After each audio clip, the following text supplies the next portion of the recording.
Welcome back to my channel, guys. Today we are going to be talking about PA school, specifically what my stats were when I applied to PA school, how many schools I applied to, how many schools I got interviews for, and then my acceptance, denial, waitlist status on all of these schools. Before I go ahead and start with what my statistics are, I did want to say that this video is not intended to make anyone feel bad. I know plenty of people that have gotten into PA school with completely different set of statistics than I did. It's not the do-all, say-all. Like, it's okay if your GPA is a little bit lower or if your experiences are a little lower, because it's really the overall application and who you are when you present yourself in your interviews. So again, this is just to give you a ballpark and just my example of what I did to get into PA school. Okay, so starting out with statistics, I know everyone probably wants to know what is your GPA or what was your GPA. So I graduated from Florida State in 2021. So I did take a 3-year gap. When I graduated, my GPA was a 3.76, and my science GPA, I'm pretty sure, was around like a 3.6 something. So just slightly lower than my regular GPA, but not that far off.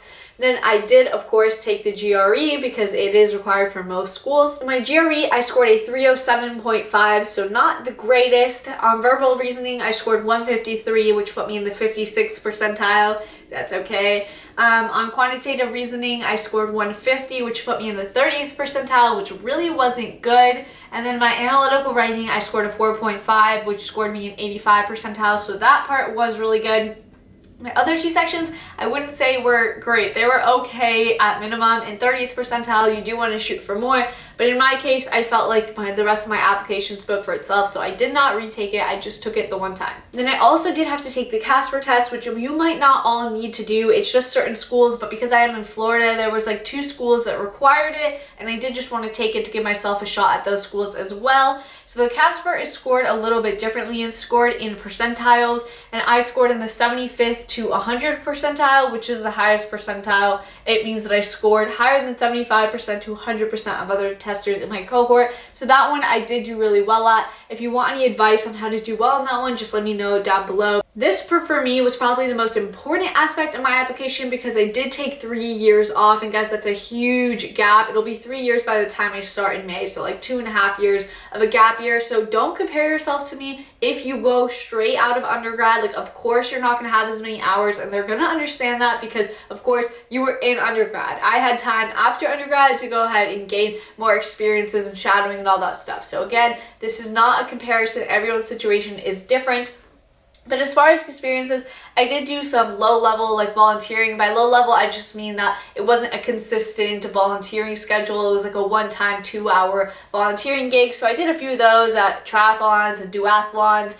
And then I did volunteer for like 8 months, I think it was, at the City of Tallahassee Animal Services. So I basically just helped clean and look after the dogs, give them food and water, basically just volunteering in an animal shelter. And then when I was in undergrad, I did get my medical assistant license. So when I was doing my license, a part of my program specifically, we did an internship. So I did my internship at a pediatrics internal medicine office. So I worked there for a bunch of hours.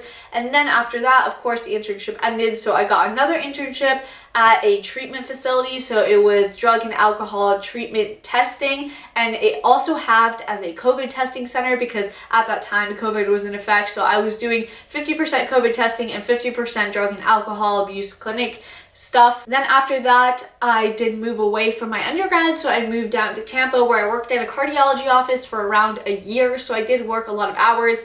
I did work part-time, not full-time, because I wanted time to do other things, but I worked for around a year in cardiology, and then I did a few shadowing things, again, nothing major. And then my last full experience, which I'm still working at now, is I work in an oncology hematology clinic, and that is the extent of all of the shadowing / experiences that I did.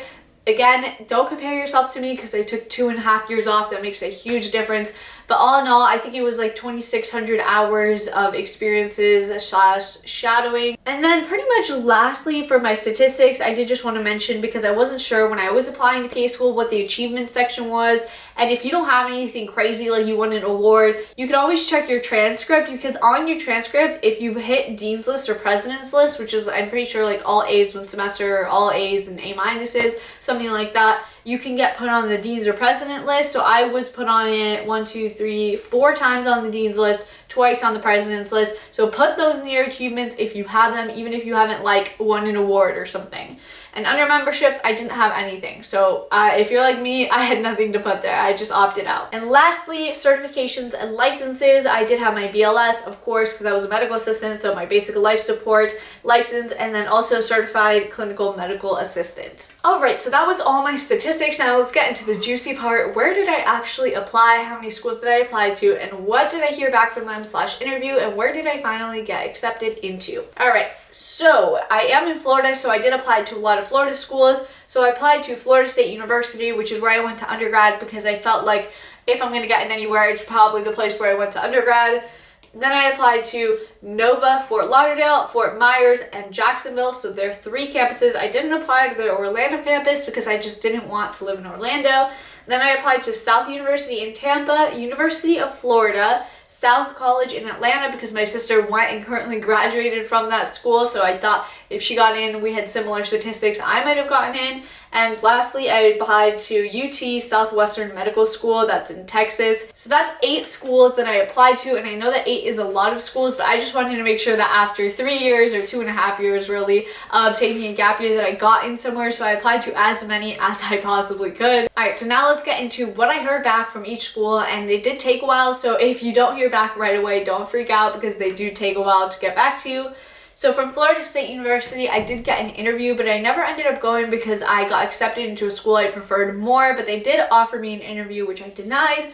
Then Nova Fort Lauderdale offered me an interview. I did an in-person interview and I did get accepted into Fort Lauderdale. Nova Fort Myers, they also invited me for an interview, but because I had already been accepted into somewhere that I wanted to go more, I declined the interview because I didn't want to take up anyone's spot. Nova Jacksonville also offered me an interview. We did a Zoom interview and I did get accepted, which I later denied. South University Tampa did also offer me an interview, which I denied as well because I'd already gotten into somewhere that I wanted to go for more. University of Florida denied me, just straight up denied me, didn't waitlist me, didn't offer me an interview, just a straight up denial, which I pretty much expected it, I'm not gonna lie.